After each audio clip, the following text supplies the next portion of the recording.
पाकिस्तान ने अमेरिका को सौंप दिए थे परमाणु हथियार। पाकिस्तान के एटमी हथियार का कमांड एंड कंट्रोल एक अमेरिकी जर्नैल के हवाले कर दिया गया है। अमेरिका ने मुशर्रफ को खरीद लिया था।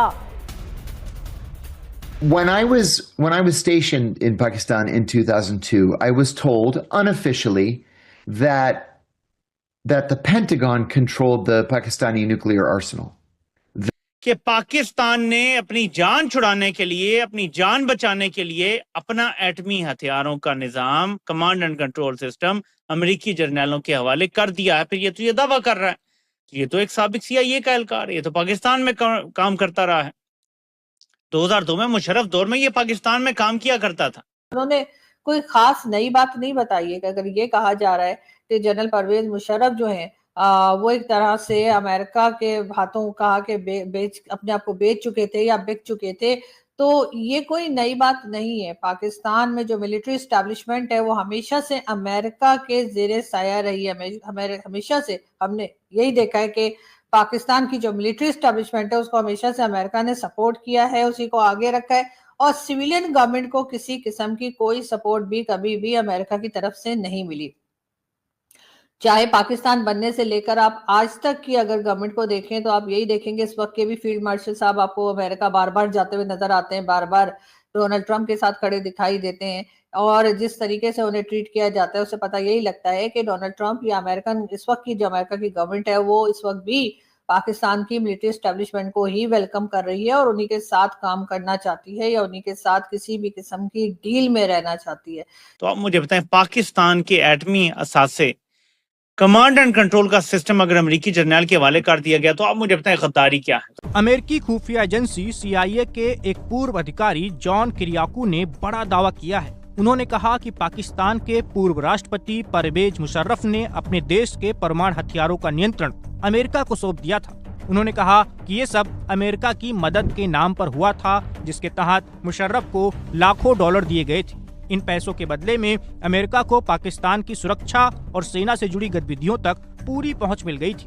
किरियाकू के मुताबिक अमेरिका ने उस वक्त पाकिस्तान को सैन्य और आर्थिक मदद दी थी और बदले में मुशर्रफ ने सब कुछ करने की आजादी दे दी थी। उन्होंने कहा कि हमने मुशर्रफ को खरीद लिया था। ये बयान किरियाकू ने एक इंटरव्यू में दिया है। उन्होंने कहा मुशर्रफ दोहरा खेल खेल रहे थे। एक तरफ वो अमेरिका के साथ दोस्ती दिखाते थे, वहीं दूसरी तरफ पाकिस्तान की सेना और आतंकियों को भारत के खिलाफ हमले जारी रखने देते थे। किरियाकू ने बताया कि 2002 में भारत और पाकिस्तान युद्ध के बहुत करीब आ गए थे। उन्होंने कहा उस वक्त इस्लामाबाद में अमेरिकी अधिकारियों के परिवारों को सुरक्षित जगहों पर भेज दिया गया था, क्योंकि सबको लग रहा था कि दोनों देशों के बीच कभी भी युद्ध छिड़ सकता है। उन्होंने भारत के 2001 के ऑपरेशन पराक्रम का भी जिक्र किया, जो संसद हमले के बाद शुरू हुआ था। उस वक्त अमेरिका की उप विदेश मंत्री ने भारत और पाकिस्तान के बीच समझौता करवाने के लिए दोनों देशों का दौरा किया था। किरियाकू ने 2008 के मुंबई आतंकी हमलों पर भी बात की।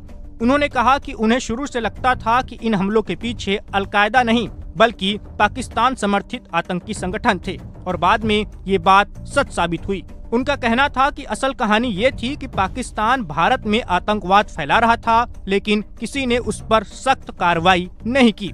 उन्होंने ये भी खुलासा किया कि पाकिस्तान के परमाणु वैज्ञानिक अब्दुल कादिर खान को अमेरिका की कार्रवाई से सऊदी अरब ने बचाया था। सऊदी अरब ने अमेरिका से कहा था कि खान को छेड़ा न जाए, और अमेरिका ने सऊदी की बात मान ली। किरियाकू ने अमेरिकी विदेश नीति पर भी सवाल उठाया। उन्होंने कहा अमेरिका दुनिया के सामने खुद को लोकतंत्र का रक्षक दिखाता है, लेकिन असल में वो अपने स्वार्थ और हितों के लिए काम करता है।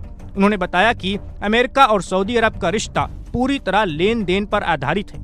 अमेरिका तेल खरीदता है और बदले में सऊदी अरब को हथियार बेचता है। इसके साथ ही किरियाकू ने खुलासा किया है कि 9/11 आतंकी हमले का जिम्मेदार और अलकायदा का लीडर ओसामा बिन लादेन तोरा बोरा की पहाड़ियों से महिलाओं के कपड़े पहनकर भागा था। किरियाकू ने बताया कि उस वक्त उन्हें ये भी नहीं पता था सेंट्रल कमांड के कमांडर के लिए काम करने वाला ट्रांसलेटर असल में अलकायदा का एजेंट है, जिसने अमेरिका की सेना में घुसपैठ की थी। उन्होंने कहा हम अफगानिस्तान पर बमबारी शुरू करने से पहले 1 महीने तक इंतजार कर रहे थे। अक्टूबर 2001 में हमें लगा कि हमने ओसामा बिन लादेन और अलकायदा के नेताओं को तोरा बोरा में फंसा लिया है। हम उन्हें पहाड़ी से उतरने के लिए कह रहे थे। ट्रांसलेटर ने जनरल को आश्वस्त किया कि उन्हें सुबह तक इंतजार करने दिया जाए ताकि महिलाएं और बच्चे सुरक्षित बाहर निकल सकें। उसी दौरान ओसामा बिन लादेन महिलाओं के कपड़े पहनकर ट्रक में बैठकर पाकिस्तान भाग गया था। ऑपरेशन सिंदूर में नूर खान एयरबेस की भारत ने ऐसी की तैसी की थी और दर्द उधर अमेरिका को और डोनाल्ड ट्रंप को हुआ था, तो ये बातें उठनी शुरू हुई थी, चर्चा में आई थी, फिर ठंडे बस्ते में चली गई थी। हाल में एक चैनल को दिए हुए इंटरव्यू में CIA operative John Kiriakou, if I am pronouncing the name correctly, जो 2002 में ऑपरेट कर रहे थे पाकिस्तान के अंदर बतौर CIA एजेंट, उन्होंने चैनल को दिए हुए इंटरव्यू में एक बहुत बड़ा खुलासा किया है कि जनरल परवेज मुशर्रफ को millions and millions and millions पैसा दिया गया था प्रोजेक्ट्स के नाम पर, डेवलपमेंट के नाम पर, हकीकत है उनके खाने के नाम पर। पता है किस लिए? इसलिए कि पाकिस्तान अपने न्यूक्लियर एसेट्स का मैनेजमेंट और ट्रिगर अमेरिका को हैंड ओवर कर दे। और बतौर मिस्टर जॉन, जो CIA के ऑपरेटिव रह चुके हैं, उन्होंने ये इंटरव्यू में बताया है कि जनरल परवेज मुशर्रफ ने अपने न्यूक्लियर एसेट्स अमेरिका को हैंड ओवर कर दिए थे। अब जाकर इस बयान के बाद बिल्कुल मजबूती से तार जुड़ रहा है जो नूर खान एयरबेस के बॉम्बिंग के बाद पेट में दर्द डोनाल्ड ट्रंप और अमेरिका के हो रहा था, और यही बात आगे जाके वहां जाकर जुड़ती है। अब जाहिर सी बात है ये बात पब्लिक डोमेन में नहीं थी, लेकिन मैं नहीं मान सकता कि हमारी रॉ को या IB को या हमारी गवर्नमेंट को इस बात की जानकारी नहीं थी। अब आप लोगों को समझ में वो बात आ रही होगी जो मैं बहुत दिन से बोल रहा हूं। जो लोग ये बोलते हैं कि डोनाल्ड ट्रंप ने नरेंद्र मोदी की पीठ में छुरा मारा है, हकीकत यह है कि कई चीजें मैं बता चुका हूं कि नरेंद्र मोदी ने डोनाल्ड ट्रंप से कहा कि यार देखो, सबसे ऊपर मेरा देश है और देश का हित है। और ऑपरेशन सिंदूर शुरू करने से पहले भी अमेरिका को कॉन्फिडेंस में नहीं लिया, और ऑपरेशन सिंदूर के वक्त नूर खान बेस को हिट करने से पहले भी उनको कॉन्फिडेंस में नहीं लिया, और सीज फायर को भी लेके आज तक नहीं कहा कि अमेरिका का उसमें कोई रोल था। फिर अमेरिका ने कहा रशिया से तेल ना लो, तो भारत ने कहा हम तो लेते रहेंगे। फिर अमेरिका ने कहा मुझे यार तुम नोबेल पीस प्राइज के लिए रिकमेंड कर दो, तो भारत ने कहा हम नहीं करेंगे। तो ये सारी बातें जुड़ के लाजमी है कि डोनाल्ड ट्रंप जाकर इतना चिढ़ा है। वापस मुद्दे पर आते हैं तो मिस्टर जॉन बताते हैं कि जब पाकिस्तान न्यूक्लियर वेपन बना रहा था तो इजराइल और अमेरिका ने साइंटिस्ट AQ खान को मारने का मंसूबा बना लिया था, और उसको मारना बहुत आसान था, हमें उसकी पूरी रूटीन पता थी, और हम ट्रिगर दाबने जा रहे थे। हमें रोका किसने? हमें रोका सऊदी गवर्नमेंट ने।